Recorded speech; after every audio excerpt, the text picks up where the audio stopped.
tawadu ini adalah satu keindahan bagi para nabi. Nah, kita juga mencoba sifat tawadu kita tumbuhkan, karena ini sebuah pohon di dalam diri. Sebuah pohon tawadu di dalam diri. Assalamualaikum warahmatullahi wabarakatuh. Bapak Ibu, tema kita kali ini tentang tawadu. Apa sih tawadu itu? Atau kita bilang terapi tawadu. Ya, tawadu itu berasal dari bahasa Arab. Ya, nah asal katanya wadoa. Wadoa, ya, yang memiliki arti diantaranya meletakkan, melepaskan, dan menghinakan. Nah, itu artinya tawadu itu. Wadoa itu artinya itu.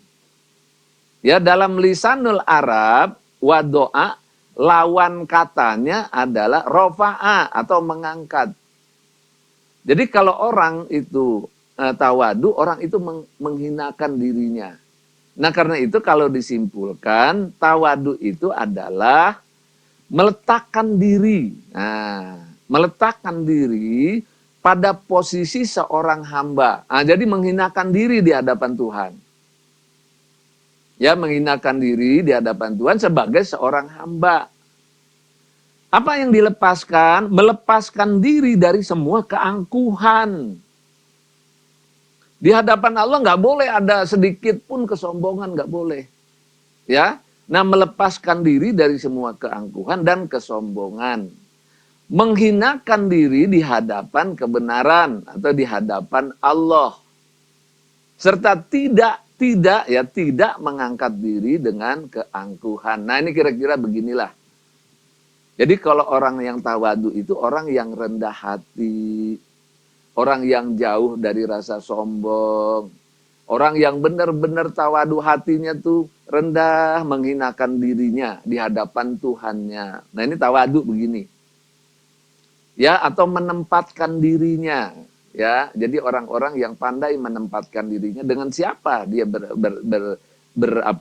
berkomunikasi. Tahu diri, orangnya tuh tahu diri, gitulah kira-kira. Ya, jadi dia itu dengan berlatih ini, maka kesombongan kita hilang.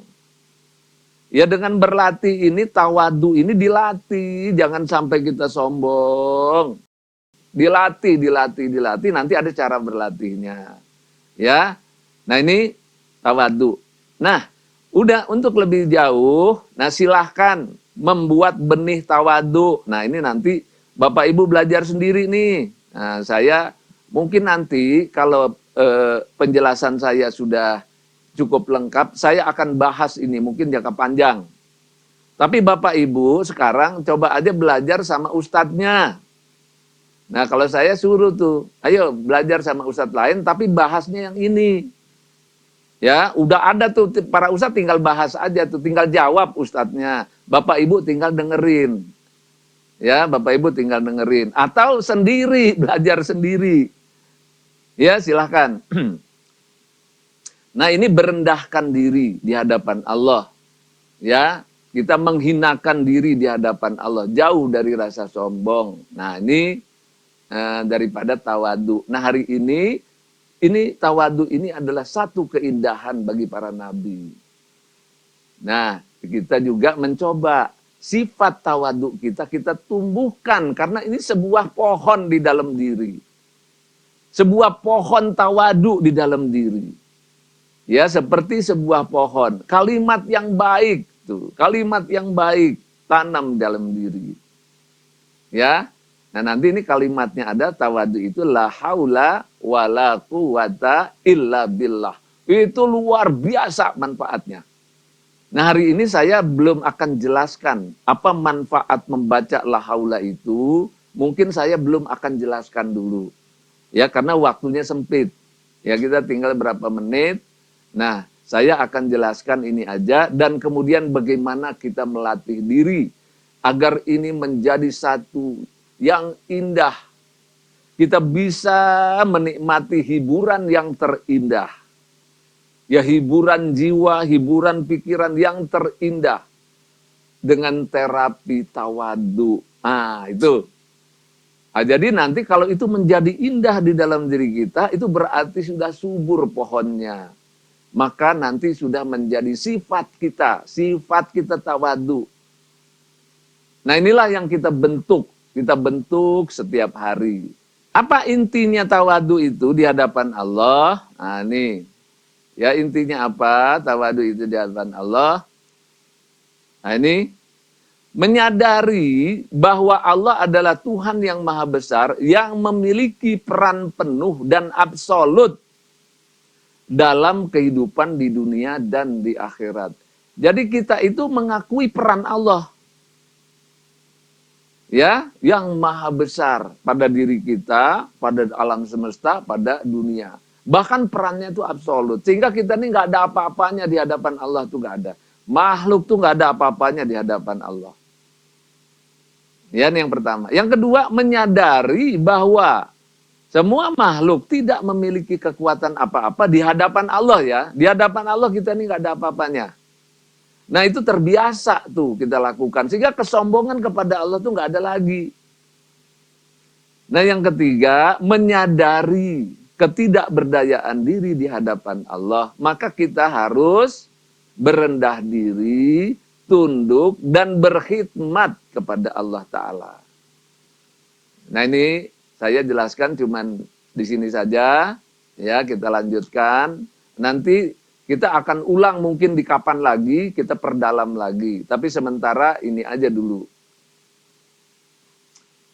Nah ini sampai dengan suasana jiwa yang tawadu, yang khusyuk menurut Al-Quran itu seperti apa. Ya, nah ini nanti juga kita akan jelaskan kalau ada waktunya. Nah ini ayat Al-Quran yang menjelaskan tentang khusyuk, tentang tawadu menurut Al-Quran. Nah, saya juga tidak jelaskan, ya. Ya bahkan di sini mereka menyungkur muka mereka sambil menangis dan bertambah khusyuk. Nah misalnya, ya ini salah satu ayat daripada tanda-tanda kehusuan itu. Nah Bapak Ibu, seperti biasanya sebelum kita mulai, kita harus memahami kehusuan sholat itu dengan teorinya. Ya teorinya, teori ini maksudnya adalah kita paham. Nah ini 1 sampai 6. Hafal dalil khusyuk, tahu arti khusyuk, mengajarkan teori khusyuk. Ini biasanya Ustadz 1 sampai 3 aja udah berhenti nih belajarnya. Harusnya jangan berhenti. Biarpun para ustadz nggak boleh berhenti tuh. Diskusikan juga tentang tawadu, sampai paham makna tawadu, sampai paham seluk-beluk tawadu. Jadi ustadz tuh harusnya memiliki 1 sampai 6. Disarankan, tapi kalau sampai 3 pun juga sudah lumayan gitu, tapi harus sampai 6. Nah ini maksimal di otak kita ini cuman punya 10% saja. Jadi kalau dia cuman tawadu itu cuman dalam bentuk pikiran, pemahaman, ya kematangan pemahaman, itu ilmu itu hanya 10% maksimal. Karena itu untuk dia betul-betul tawadu itu dalam praktek keseharian, nah dia harus ditambah. Ya, jadi bukan ini nggak terpisah-pisah ini. Teorinya harus paham, berlatihnya harus dilakukan, dan praktek kehidupan sehari-hari. Jadi ini nggak terpisah. Jadi jangan dipilih-pilih. Apa Lukman kita mau ambilnya nomor 9 aja, praktek keseharian itu kan ada 60%. Nggak begitu. Ini banyak juga nih, aduh repot lah kalau dari gini, dari 1 sampai 3 nih. Ambil yang belakangan itu praktek keseharian kan udah 60%. Ya kalau praktek keseharian itu kalau paham. Ya kalau nggak paham bagaimana? Paham dulu, berlatih dulu, baru terbawa dalam praktek kehidupan sehari-hari. Dan itu terbawa terus, lama-lama akan bertambah. Jadi bukan dipilih-pilih. Kalau Lukman saya nggak mau belajar nomor 1, saya mau belajar nomor 6 aja, nomor 9 ke bawah aja, karena ini 60%, bukan begitu. Dia akan bertambah. Ya, ini porsinya 10% teori itu. Kemudian dilatih, bertambah 30%, jadi 40%.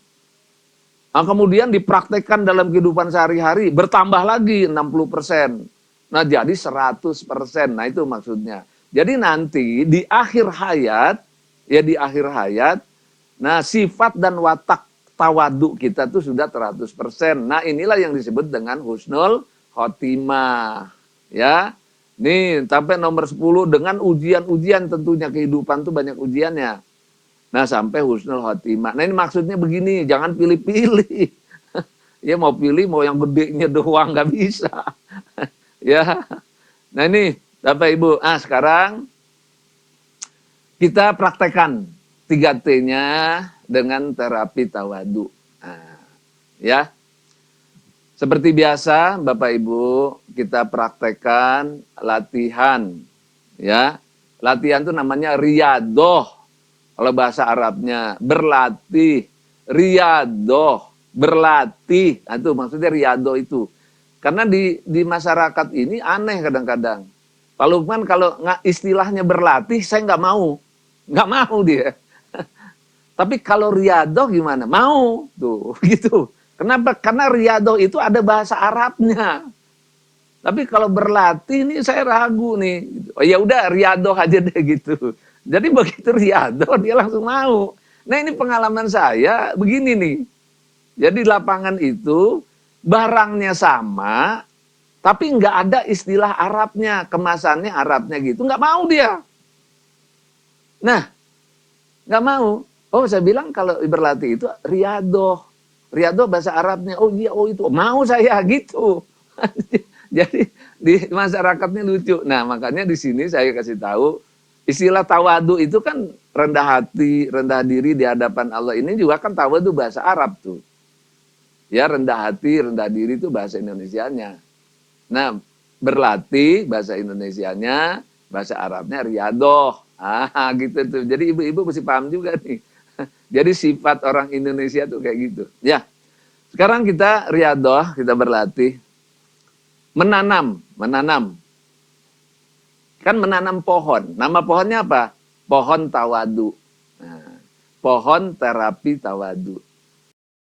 Ya, jadi kita sedang berkebun nih sekarang nih, sedang memupuk nih. Ya Bapak Ibu hadir di sini, ikut Zoom, ya itu memupuk tuh. Ilmunya ditambah, nah tuh dipupuk tuh namanya tuh, dipupuk, dirawat. Tapi kalau nggak ada hadir di Zoom, tuh nggak terawat nantinya. Ya jadi kalau yang selalu hadir di Zoom itu berarti dia selalu merawat dirinya. Merawat pohon tawadunya, merawat pohonnya itu. Ya, pohon kehusuan, pohon terapi Quran itu dirawat. Nah, salah satu perawatannya adalah lewat Zoom ini. Ya, Zoom menambah keilmuannya dan berlatih. Saya sajikan berlatihnya juga. Karena itu setiap kali saya hadir, saya usahakan untuk mengajak berlatih. Karena dia hanya 10 menit. Ya. Ya, Bapak Ibu, sekarang kita berlatih. Ya, kalau barusan kita masih tegang pikirannya.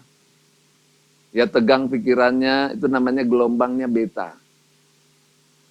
Tapi sekarang usahakan pikirannya tidak tegang lagi, tapi kita pikirannya tuh kendor. Pikirannya santai. Ya, pikirannya santai, pikirannya tenang. Nah, badannya tenang, duduknya juga nyaman begini. Ya, duduknya juga nyaman. Kendorkan otot-otot tubuh kita, kendorkan, ya sambil dikendorkan.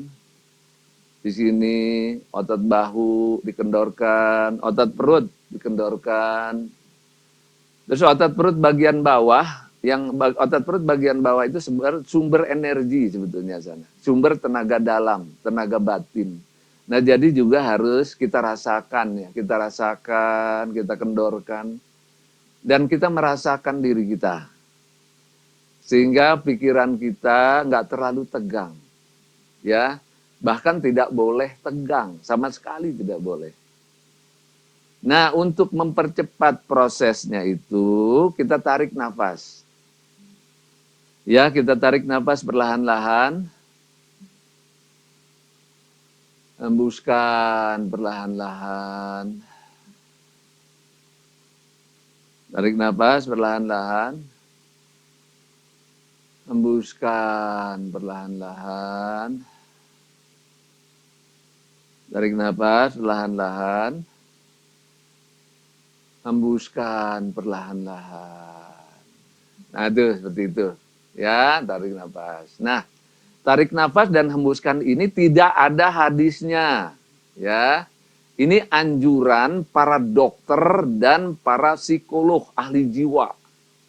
Ya, dokter ahli jiwa ya dan dokter ahli fisik. Nah, itu menganjurkan nafas. Ya, nafas ditarik dihembuskan untuk meredakan supaya kita tidak tegang begitu. Ini anjuran para dokter. Tidak ada hadisnya nih. Anjuran para dokter. Nah, tapi kalau mau dipraktekkan tuh anjuran para dokter tuh. Tapi kalau ini nggak ada hadisnya saya nggak mau. Nggak apa-apa. Biasanya gitu. Jangan dibilang bid'ah, jangan. Ya, jangan. Nah, ini anjuran para dokter yang bermanfaat untuk menurunkan gelombang otak. Nah, itu porsinya begitu tuh. Ya, untuk kesehatan kita. Nah, itu nafas tuh itu. Ya, jangan dikaitkan dengan bid'ah lagi, masalah nanti itu, ya. Ya. Nah, kemudian kendorkan otot-otot tubuh kita. Kendorkan.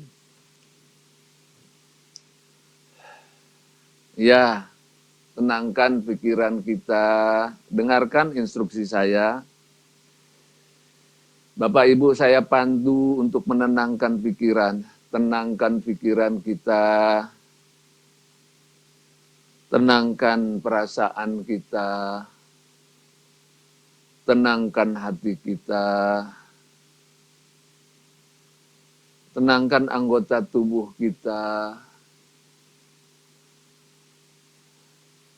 Otot-otot tubuh kita dalam keadaan santai, rileks, kendor ototnya. Sampai ke perut, sampai ke kaki, betul-betul dalam keadaan tenang.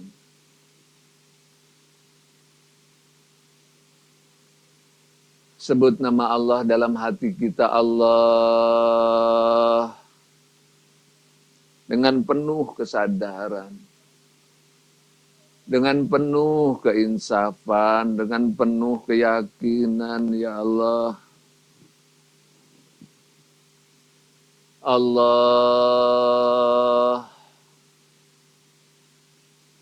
tumbuhkan kesadaran kita, keinsafan kita, keyakinan kita, Allah. Bahwa Allah tahu yang kita pikirkan. Allah tahu yang kita rasakan. Allah tahu isi hati kita. Allah tahu keadaan kita. Tidak ada yang tersembunyi bagi Allah. Ya Allah, Engkau tahu yang saya pikirkan, ya Allah. Engkau tahu yang saya rasakan, ya Allah. Engkau tahu isi hati saya. Engkau tahu keadaan saya. Tidak ada yang tersembunyi bagi Engkau, ya Allah. Allah, tumbuhkan kesadaran kita. Keinsafan, keyakinan kita. Ya Allah, Engkau memahami pikiran saya, ya Allah. Engkau memahami perasaan saya. Engkau memahami isi hati saya, ya Allah. Engkau memahami keadaan saya. Tidak ada yang tersembunyi bagi Engkau, ya Allah.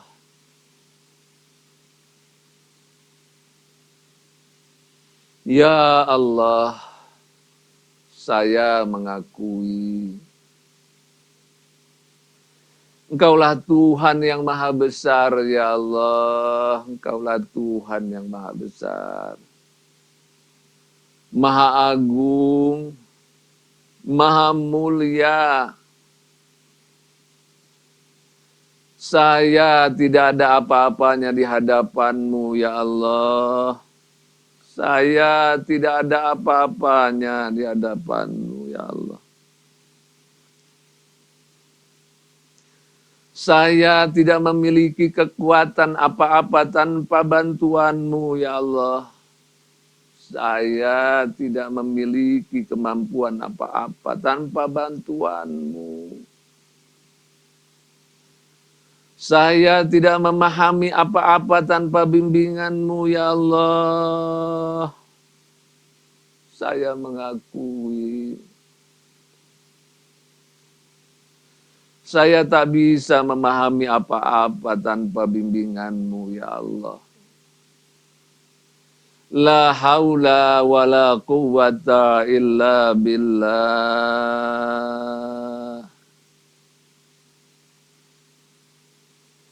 La haula wa la quwwata illa billah. Tanamkan dalam diri kita. Sadarkan diri kita bahwa kita tidak memiliki kekuatan apa-apa tanpa pertolongan Allah. Saya mengakui Allah. La haula wa la quwwata illa billah, ya Allah. Kita sujud, jiwa kita sujud.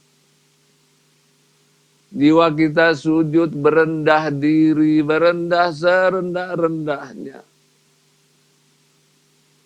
Betul-betul kita tidak ada apa-apanya di hadapan Allah. Tidak memiliki apa-apa di hadapan Allah. Kita tidak memiliki kekuatan apa-apa tanpa pertolongan Allah. Allah sadari sepenuh hati. Sujud di hadapan Allah. Sujud kita. Ngakui ketidakberdayaan diri. Semua makhluk-Mu, ya Allah, tidak berdaya di hadapan-Mu, ya Allah. Allah.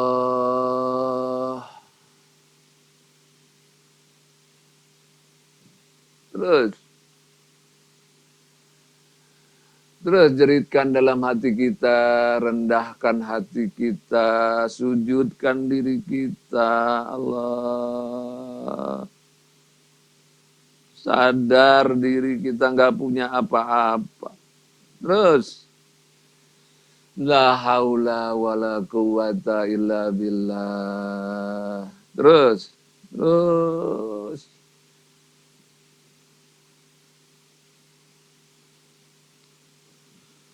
Terus diulang-ulang la haula wala quwata illa billah. Ulang-ulang dalam hati kita, terus ulang-ulang terus sampai kita sujud menyadari ketidakberdayaan kita. Menyadari bahwa semua makhluk-makhluk di alam semesta ini tidak berdaya di hadapan Allah.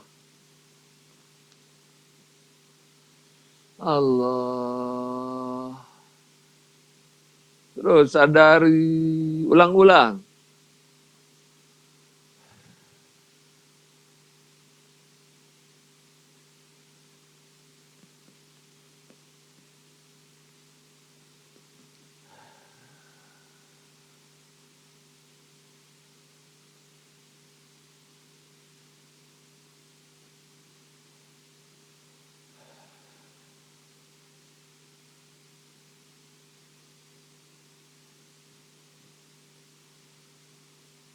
Iya, selesai. La ilaha illallah Muhammad Rasulullah. Tarik nafas perlahan-lahan. Alhamdulillah.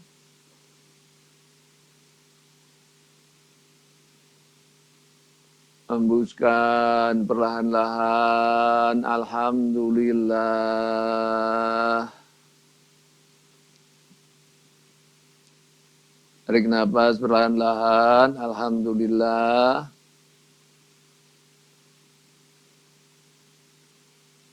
Hembuskan perlahan-lahan, alhamdulillah.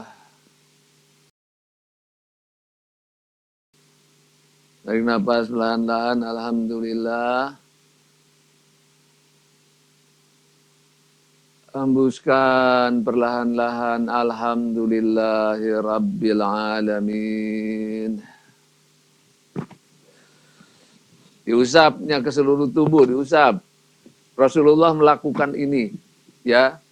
Diusap punggungnya, diusap semua seluruh tubuh. Rasulullah melakukan ini. Ya, Rasulullah melakukan itu, ada hadisnya itu. Ya. Ya, Bapak Ibu, itu dulu pembelajaran kita hari ini. Betapa nikmatnya, betapa indahnya. Nah, kita sebut menikmati hiburan. Ya, itulah yang kita sebut hiburan para nabi dan rasul. Yang menikmati hiburan terindah. Berkebun, pohon Qur'ani, terapi tawadhu. Assalamualaikum warahmatullahi wabarakatuh.